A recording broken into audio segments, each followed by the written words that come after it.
Good morning, good afternoon, and good evening, everybody. Thank you for tuning into another Supatease video. And in this one, we are going to be breaking down the Assassination Rogue, my experience with it on the midnight beta so far, the pros and cons, if you're looking to lock in the specialization, and what you should really expect to get from it in terms of value.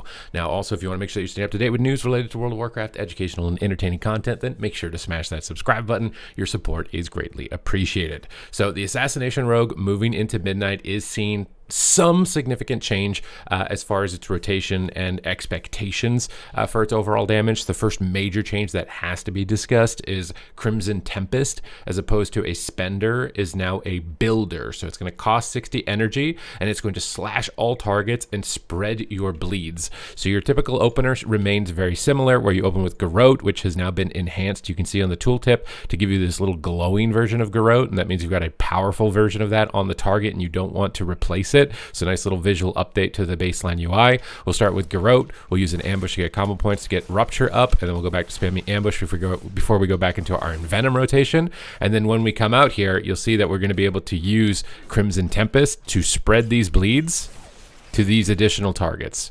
That spread bleed mechanic is very satisfying. I will say that right now, straight off the rip, very satisfying effect. I think in dungeon environments with like massive amounts of AoE, you're absolutely going to be able to go nuts with that and feel really strong. Some issues in PvP is that it doesn't always spread the bleeds.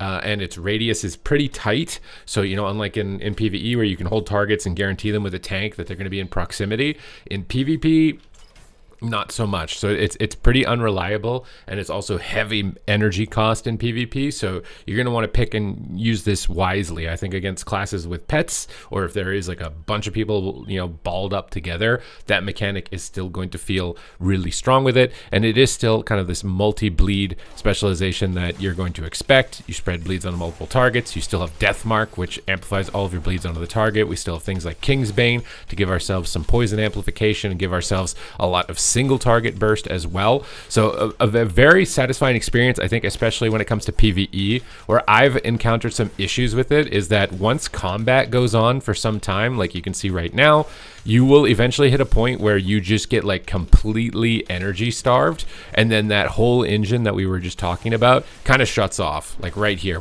As soon as you run out of Thistletease, your engine basically turns off, and it feels like you're stuck just like auto-tacking for a very long period of time. I don't know how big of an issue this is going to be in PvE, but in PvP, from my experience, it was a major drawback.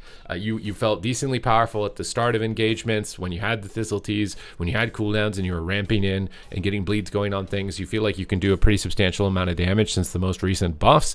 But then after a minute and a half goes into an engagement, you hit this energy starvation mode where you are just playing on attrition and scarcity and not really able to do a lot, and you're just watching every other class moving around you doing a ton of damage. So I'm kind of hoping that they're going to be able to address that. I don't know if that is a significant issue in PvE, depending on the length of the engagement. I certainly think it could end up being an issue, especially if you're using Crimson Tempest to spread your bleeds as much as you are. But it is definitely an issue in PvP. So hopefully we can see some like energy cost readjustment, something like that. Maybe a PvP talent focused around energy regeneration, because otherwise your sister specialization, Subtlety Rogue, is kind of taking the show at the moment. Subtlety Rogue is just so straightforward, so buttery, so smooth. It has 16-second DRs in PvP, so you're able to just stun so frequently and lock down multiple targets. The only real advantage to being Assassination is the Garrote, which does benefit you against things like caster DPS or caster mobs. Having stuns and silences gives you a lot of lockdown, a lot of shutdown that is likely going to be valuable in those situations. But when it comes to momentum and swinging burst, Subtlety is always going to take the cake there. So expect that when you go into Assassination that it's not going to be as punchy. It does run out of steam, and when you run out of steam, it can feel really bad. It's also just because you only have Vanish, whereas Subtlety Rogue has Shadow Dance and Vanish, and it has cooldown reduction oriented around it. So with Assassination, it feels like if you commit a Vanish and you go in on your rotation, you Crimson Tempest all the bleeds over, you Death Mark it, you King's Bane, you Shiv, and you're just going ham. You're having a good time, right? We're having full energy. We're just spamming out our Mutilates on our Envenoms and just going absolutely ham on the target. And then let's just say we want to refresh this Garrote, so we'll use another Vanish. After after you've used your second vanish, like you can feel that like you're just not going to be able to create a lot of momentum after that. Compared to subtlety, it's just a huge amount of momentum is lost, and then you're just stuck in this zone where you're just like, okay, I'm waiting for energy. I'm waiting for energy. Okay, we got it. Okay, I'm waiting for energy. I'm waiting for energy. I don't know if they need to implement a talent that for something like they did with Feral Druid, which is called Chomp, which is when you're low energy. It's a button that you can press. But at the same time, I actually like the keybind density for Assassination. I think that this volume of keybinds feels nice. It's just like a pretty holistic approach to it, and it's very easy to understand. Just get bleeds up onto the target, spread bleeds, and then go into builder spender. In terms of doing DPS, right? Obviously, you'd use Fan of Knives if you wanted to AoE, which is going to feel good in PvE. Like I said, I feel like this Fan of Knives, Crimson Tempestine bleeds onto different targets, and then blasting big Envenoms with poison bombs. That sounds super fun in a PvE environment. Honestly, sounds super fun in PvP as well. But you need to understand what's going on under the hood on top of that very cool flavor and cosmetic that's on top, which is just energy runs out really fast. And then when you run out of vanishes, you really feel like you're stuck in the mud as far as getting momentum. So it's likely going to be rough in those regards. But I think it's just a couple tuning adjustments away from being in a great spot otherwise. PvP talents are pretty gridlocked when you're getting into PvP, like Preemptive Maneuver, Feint for damage reduction during stun feels mandatory, at least against stun classes. Smoke Bomb still really powerful for line of sight effects. Hemotoxic for healing reduction. I'm honestly kind of hoping in this expansion that they experiment opening up a 4th PvP talent as like the new kind of usually in like a 12.1 or 10.1, 11.1 patch, they do like a PvP vamp where they throw in a couple new talents and stuff. I kind of hope that they experiment with just adding a 4th slot, because like you can keep adding all the talents you want, but if I only have 3 and these are mandatory, the new ones you add don't mean anything, right? I kind of would like to see them experiment. Maybe it just blows the whole game apart, because some of these PvP talents are really strong on specs.